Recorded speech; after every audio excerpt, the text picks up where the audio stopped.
But over time, an ever-increasing number of them are left neglected, starving, and are forced to fend for themselves.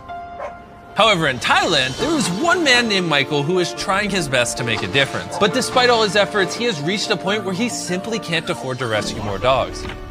So I sent Darren and Dan to Thailand, a country of more than 2 million stray dogs, with a plan that will help Michael proceed and sustain saving thousands and thousands of dogs' lives.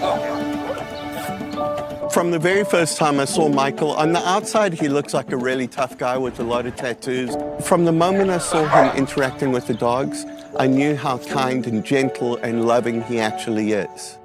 When we have to turn away an animal in need, it feels horrible because we don't have enough space, we don't have enough manpower, so we try our best with the things we have. Michael started this shelter 12 years ago after finding a starving dog behind his restaurant. Since then, he has gone on to save thousands of dogs in need by providing emergency medical care, food, shelter, and even wheelchairs. He is currently doing so with next to no resources. His makeshift rescue van keeps breaking down, his dog feeding truck is infested with rats, and he doesn't have the necessary medical equipment to save more than one dog at a time. Which brings us to Goya, the last dog that he was able to rescue and house in the shelter. So we rescued Goya. She was hit by a car and broke her spine. Dedicated to us, but sometimes we fail them. And it's people like Michael that step up and do the really, really hard work.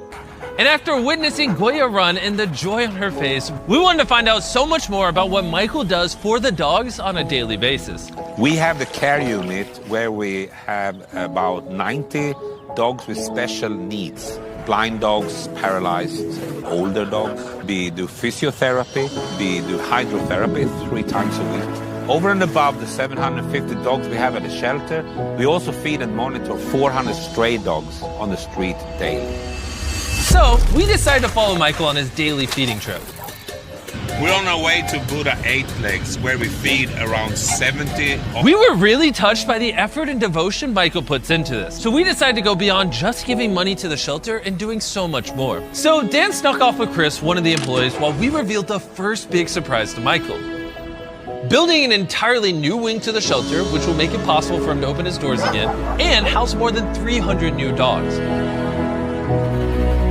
as well as cover the cost of thousands of dogs' food for an entire year. Oh, wow, wow, wow, wow. That's amazing. Really happy.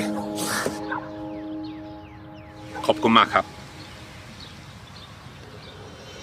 As Michael was taking this all in, it gave Dan the time to fetch a brand new state-of-the-art anesthetic gas machine, which he had in Michael's decrepit ambulance. Darren then distracted Michael while Dan